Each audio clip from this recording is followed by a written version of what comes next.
नमस्कार दोस्तों, मैं अविनाश आप सबका स्वागत करता हूं ड्रीम सक्सेस एकेडमी में।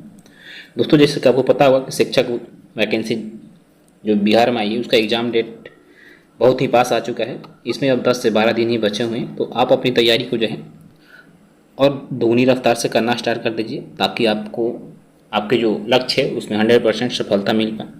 दोस्तों, हम लोग जैसे कि एडिटोरिया जो है प्रैक्टिस सेट कवर कर रहे हैं। इसमें से हम लोग जो है प्रैक्टिस सेट 1 को कवर करेंगे, जिसमें से कि आपको बता दूंगा इस सेट के 1 से 50 तक प्रश्नों को हम लोगों ने इससे पहले वाली जो वीडियो था उसमें कवर कर रखा है। यदि आप लोगों ने नहीं देखा होगा तो डिस्क्रिप्शन में मैं लिंक दे दूँगा, वहाँ से जाकर आप उसे ज़रूर कवर करिए। दोस्तों, जो बच्चे बिहार पुलिस की भी तैयारी करते हैं उनके लिए भी ये सेट जो है काफ़ी महत्वपूर्ण होगा। तो चलिए जल्दी से देख लीजिए मेरे साथ ये सेट को। और इससे पहले आपको बता दूँ, यदि आप मेरे चैनल में पहली बार हैं तो लाइक एंड सब्सक्राइब भी करें। चलिए ज़्यादा समय न लेते हुए क्वेश्चन नंबर 51 से स्टार्ट करेंगे हम। ठीक है। कोशिका में राइबोसोम की अनुपस्थिति में कौन सा कार्य संपादित नहीं होगा।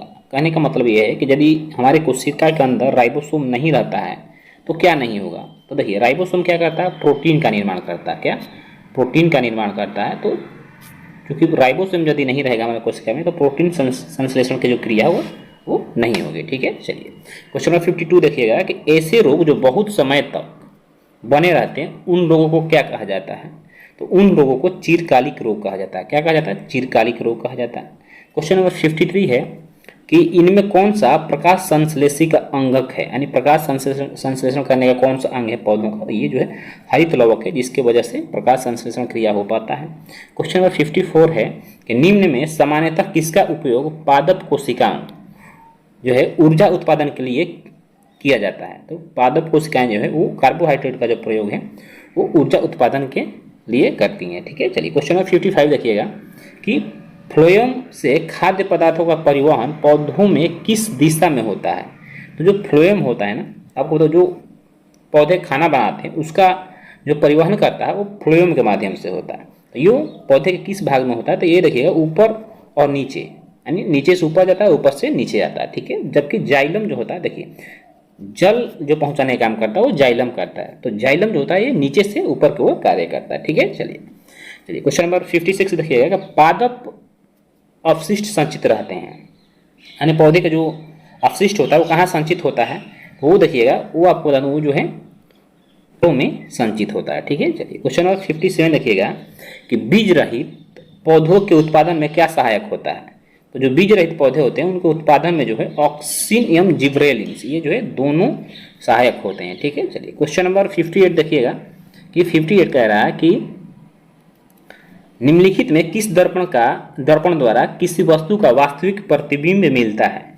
तो जो अवतल दर्पण है ना, अवतल दर्पण से वस्तु का जो वास्तविक प्रतिबिंब वो मिल जाता है। ठीक है। चलिए क्वेश्चन नंबर 59 देखिएगा कि समान नेत्र अधिकतम कितनी दूरी तक की वस्तुओं को साफ देख सकता है।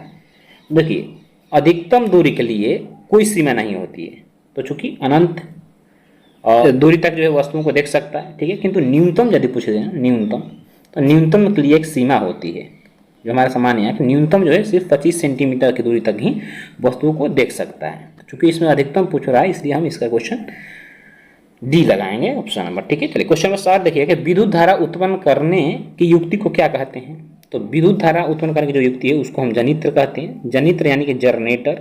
जनरेटर जो है याद रखिएगा कि यह यांत्रिक ऊर्जा को जो है यानी मैकेनिकल एनर्जी को इलेक्ट्रिकल एनर्जी में ट्रांसफॉर्म करता है। ठीक है। चलिए क्वेश्चन, विस्थापन की दर को क्या कहा जाता है। तो विस्थापन की दर को जो है वेग कहा जाता है। ठीक है।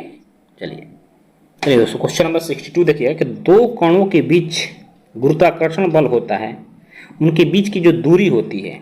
अब मान लीजिए दो, देखिएगा दो कण हो गए, इनके बीच क्या होता है, गुरुत्वाकर्षण बल होता है। तो इनके बीच की दूरी को हम क्या कहते हैं, तो यह जो है वर्ग के व्युत्क्रमानुपाती होता है। ठीक है। चलिए क्वेश्चन नंबर 63 देखिएगा कि निम्नलिखित में से लवण का उदाहरण क्या है, यानी नमक कौन सा है।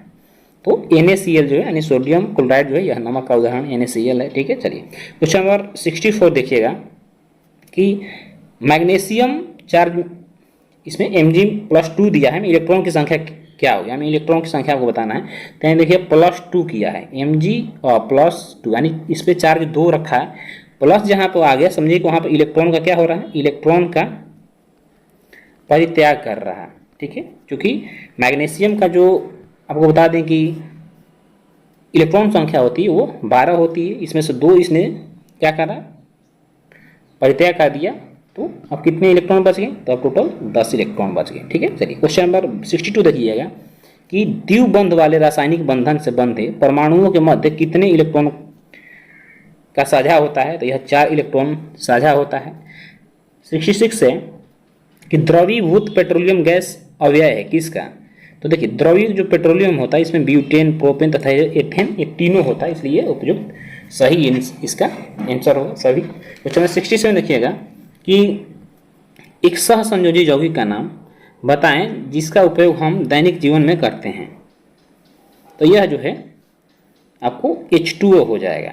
ठीक है, चलिए क्वेश्चन नंबर 68 है कि एल्डिहाइड श्रेणी के यौगिकों में निम्नांकित में कौन सा क्रियाशील समूह विद्यमान होता है, तो वो CHO होता है। क्वेश्चन नंबर 69 है कि हमारे संविधान में जो नीति निर्देशक तत्व है जिसका व्याख्या संविधान के आर्टिकल 35 से 51 में करा गया है। ठीक है, और भाग 4 में इसका भी व्याख्या करा गया।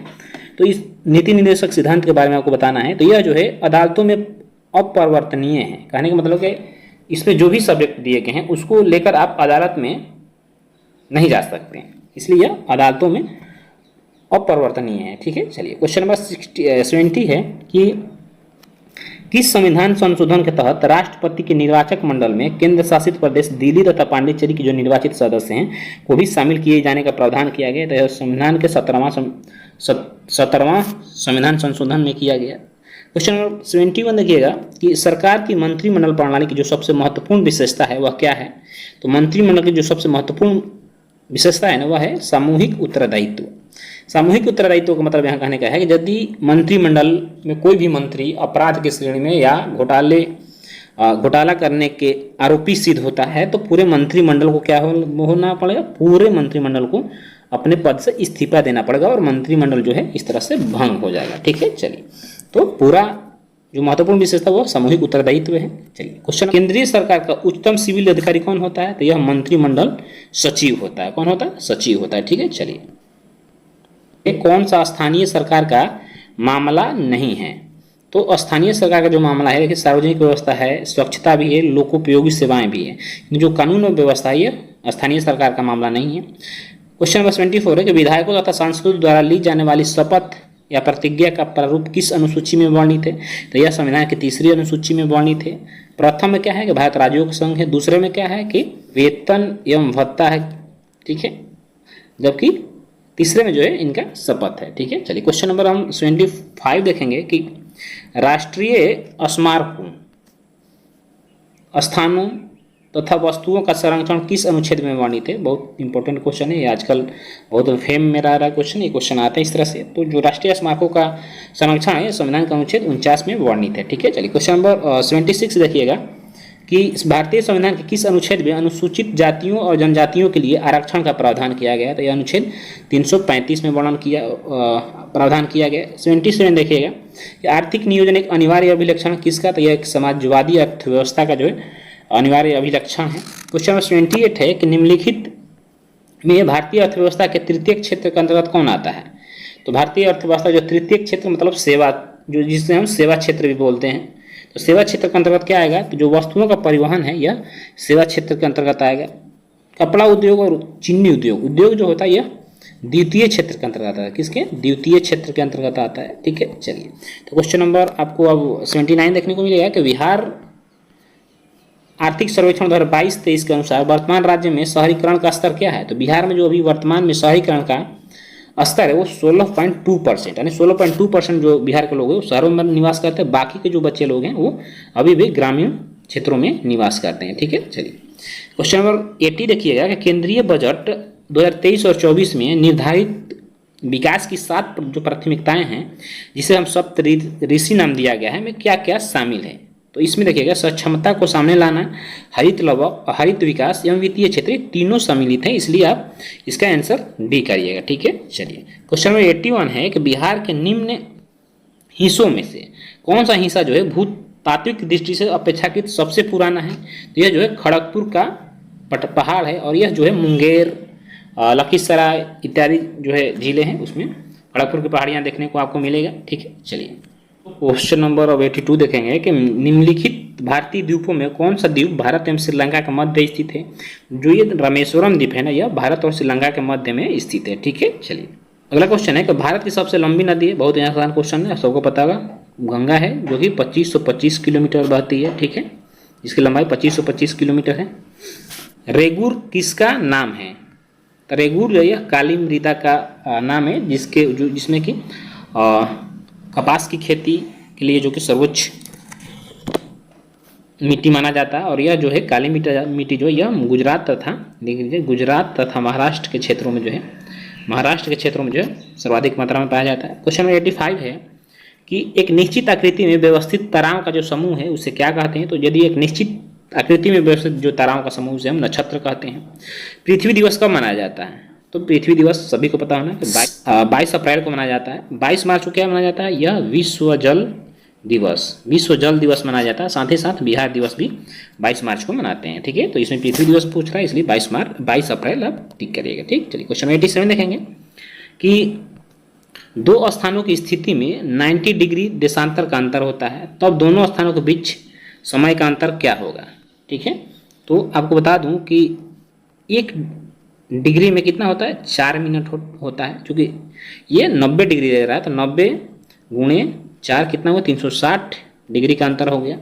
क्योंकि दोनों स्थानों के बीच समय का अंतर पूछ रहा है, क्योंकि 360 में 60 से भाग दीजिएगा, कितने का समय का अंतर हो गया? तो ये 6 घंटे का अंतर हो गया। क्योंकि इसलिए आपका आंसर क्या हो जाएगा? Option number B.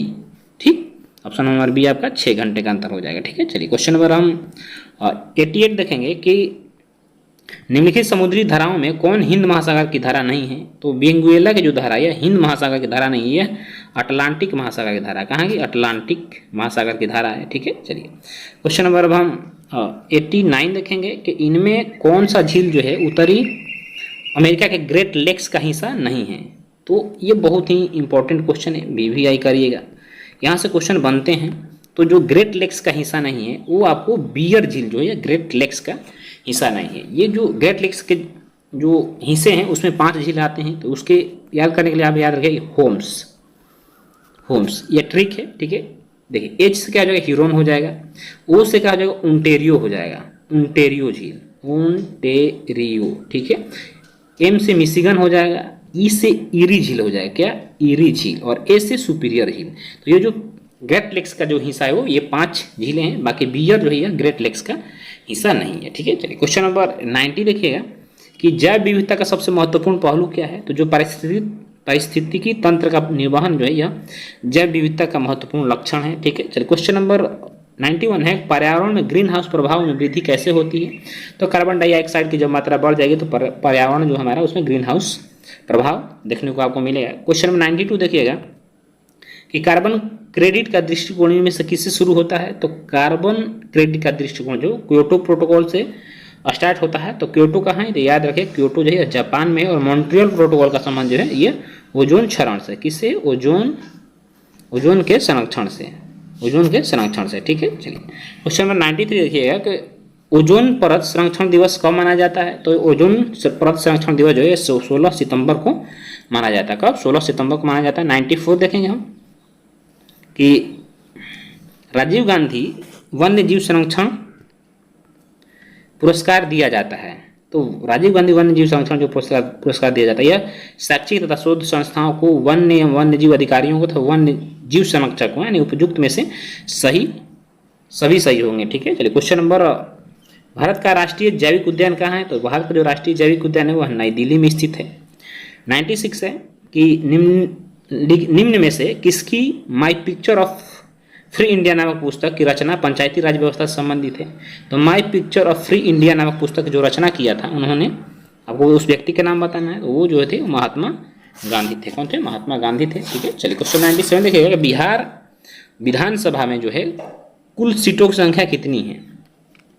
तो बिहार विधानसभा में जो कुल सीटों की संख्या वो 243 है। और यदि लोकसभा में पूछे कि बिहार से लोकसभा की कितनी सीटें हैं, तो बिहार से लोकसभा की जो है 40 सीटें हैं। विधानसभा की 243 सीटें हैं। ठीक।